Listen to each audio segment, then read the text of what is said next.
This is Japan Vlog Service. Hey YouTube, it is Thursday the 11th of February 2016 and I'm walking home from Yamada Suita and a bit of a different thing today. I decided to do a film review of a film called The Sessions, which actually was out in 2013, at least in Britain. And I got a copy of it last year because it was quite a small production really, so it didn't really make any business here in Japan. So I heard about it because it's about someone with a disability. So I made an appointment to get hold of a copy. I actually had a kind of pre-production copy, so a kind of sample DVD of it in 2014, but yeah, I couldn't talk about it then. Although it's getting ready to go on DVD. Anyway, so yeah, brief synopsis. I'll find some sort of link to it. But yeah, it's about Mark O'Brien, American man born with polio. It's set in the 80s in the area of California near Berkeley University. And he wants to have sex. Helen Hunt plays Cheryl Cohen Green, a kind of what's called a sex surrogate, which was a kind of interesting movement that kind of grew out of Masters and Johnson and their work on sexology, really. I'm not sure how common it is these days, but yeah, I get reports from other disabled people. Now, specifically what I want to address about this, I want to defend the director, Ben Lewin, who himself has a physical disability, I believe. And that's that much has been made of the fact that Helen Hunt is often naked as Cheryl Cohen Green, but rarely, there's only one scene in which John Hawkes playing Mark O'Brien is. And I have a little defense of this, and that's that, yes, it's certainly true to say that, whenever there is that a script needs nakedness, the woman tends to get more naked than the men. It's true, and I can accept that, but I also think there is a huge payoff as to why he isn't naked. There's a scene where Cheryl puts a mirror in front of his body and says, "This is your body. This is what you look like." And yes, you don't see all of his body. And yeah, maybe that is a bad thing, but this is my little provisional defense, and this is not going to be popular, I don't think, if people from the disability community are watching. I have a physical disability.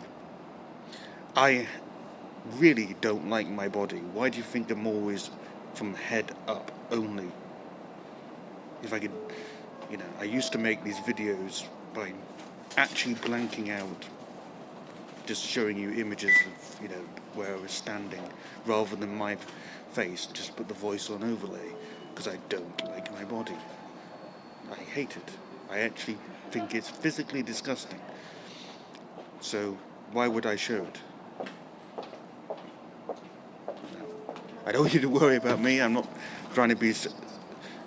that self-loathing. I'm just pointing out that if you imagine that the director has a physical disability himself, yeah, it's not interesting. And there is also a secondary argument is, and again, I'm not sure how much I want to endorse this, but I just want to put it out there. I've rarely heard a story, a film, or read a story about a woman going through sexual enlightenment, as it were. That's not the trope. And, having sex is often a male fantasy. And that's what partly this movie is. I just think I want to defend it because I think it's just so much more at the same time. And that's why, yeah, I'm giving this defense of it. Is it problematic? Absolutely. But I can understand why the director and the writer made those choices at the same time. It's subject matter.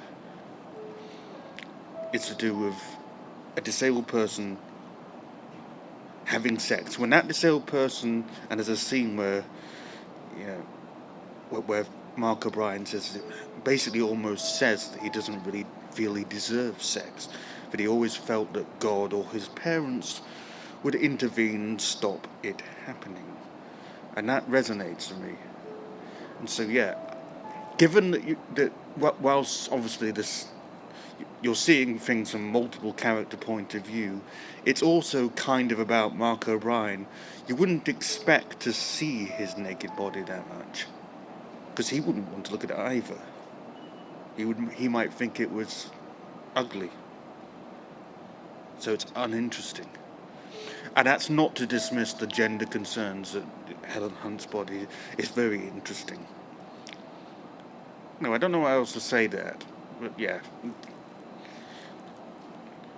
The problem is that if you make a film about disability these days, I feel it's that you have to be sensitive to the issues, but because of portraying disability, but at the same time you can't be sensitive about all issues to all people. So if there's a character who's non-Caucasian, or if there's a woman in the film as well, it's very difficult to actually portray all those minorities fairly. I think of Philadelphia, in which the film Philadelphia, where Tom Hanks is playing a gay man and Denzel Washington obviously playing a black man, and it's very difficult to give equal time and equal exposure to both issues without making it a 3-hour long sermon on the subject.